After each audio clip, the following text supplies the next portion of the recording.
7,641 islands, 82 provinces, 1,493 municipalities, and 149 cities.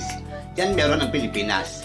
But aside from these numbers, you know that Philippines has a lot to offer when it comes to beautiful tourist destinations like Puerto Princesa Underground River, that among the 7 wonders of nature, the perfect shape of Mayong volcano in Albay, and the unique geological formation over 1,200 cone shape in province of Bohol, and the white sand beach of Boracay. And that is a huge reason why I decided to do the Philippine Loop again. To rediscover, to explore, and to reshare to all of you how beautiful the Philippines is. Use my bike, I will be travel our country again. So join me as I travel the breathtaking beauty of our country known as Pearl of the Orient, the Philippines. This is Kiko Kalakasan from Pasig City, and this is Philippine Loop.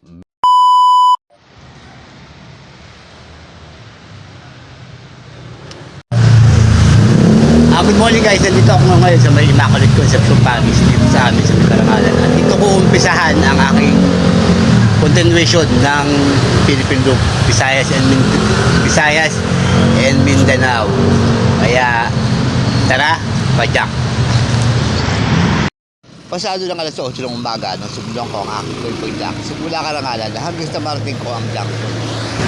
Yan guys, nandito na ako. Dito ako sa may junction at dito na ako dadaan sa may Antipolo. Bubulaga tayo ng mga siklista sa may taktak. Nang marating ko ang Tikleng ay huminto muna ako para bumili ng gulaman at magyosi. Binigyan ko muna ang sarili ko ng break kasi nga nagdadalawang isab ako, patalbog-talbog kasi ang kadena. Pero pinili ko pa rin talaga ipagpatuloy. Inahon ko ang kalsada papunta sa Antipolo at hindi nga nagtagal ay narating ko ang Arco. At ang maahon ko na, naghahanap muna ako ng bike shop. At dito nga ako napadpad sa bike shop ng bro. Medyo malapit na sa may simbahan. Silvering ang naging problema ng bike kaya pinapilitan ko na. At habang naghihintay, nagkape muna ako. Libre yan. Basta dito ako yung magpapagawa. Nang maayos na, bumalik uli ako ng kalsada hanggang sa marating ko na nga ang simbahan. At yung mga batang nakasabay ko kanina sa pag-ahon, hinihintay pala nila ako sa may katedral para magpa-picture. Ngayon, ito ang dahilan kung bakit dito ko piniling dumaan. Kasi ang Antipolo o Our Lady of Buyaj ay patron ng mga manlalakbay. Pagbalik ko ng kalsada, sira na naman nakakabisikleta kaya pinaalis ko naman. Kadena naman na naging problema, naputol, kaya pinapalitan ko na ng bago. Nang maayos na, ay bumalik na uli ako sa kalsada. Check, 11 AM, nandito lang ako sa Kaya Teresa. Pagka na, nandito lang ako. Dito na ako inabot ng gutom, kaya lang nanghalian muna ako. Pagbalik ko ng kalsada, napasok ko na ang bayan ng Morong. Tignan nyo, pormahan ko dyan, ang ganda diba? Idiniretso ko na hanggang sa marating ko ang bayan ng Baras. Padyak pa rin hanggang sa umabot ako sa bayan ng Pililya. At dito na ako inabutan ng ulan. Timing naman kasi dito na ako sa may 7-Eleven, inabutan ng ulan. Kaya dito na ako nagpatila. Pag hinto ng ulan, eto na. Puro ahon na. Inahon ko ang kalsada papunta sa nakakaumay na windmill ng Pililya. Pumota na kasi ako sa dami ng windmill na nakita ko sa may Ilocos. Kaya yan, umay na ako sa windmill. False flat ang mga kalsada papunta ng windmill. Yung akala mo flat pa rin, pero hindi mo na mamalayan, umaahon ka na. Ganyan ang kalsada rito, tapos mga kurbada pa.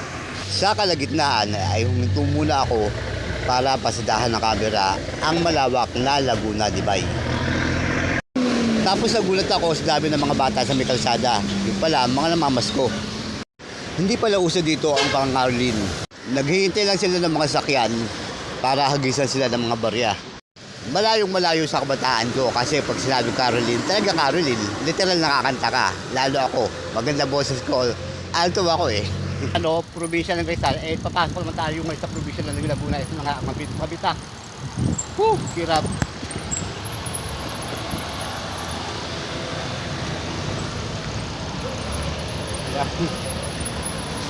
Anyways, nandito na ako sa probinsya ng Mabitak, ayun yung signage. Na probinsya ng Laguna pala, rather. Ayun nga pala yung Arco.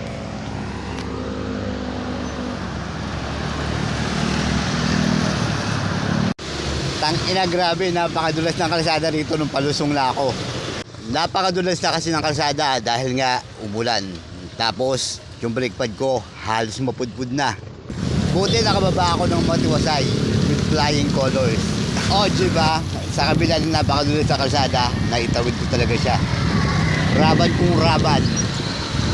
Hanggang sa umabot ako sa bayan ng Pami. Naisip ko muna huminto para uminom ng kape. At kumain ng cookies na bigay ni Mayor na galing sa pamaskong handog.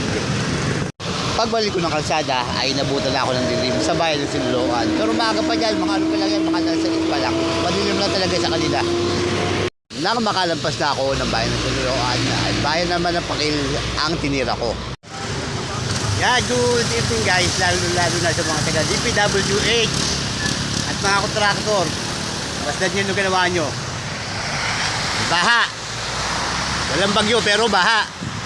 No choice ako kung titirahin ang kalsada dito kahit nag-aterdip ang baha. Kaya pinasok ang sapatos ko.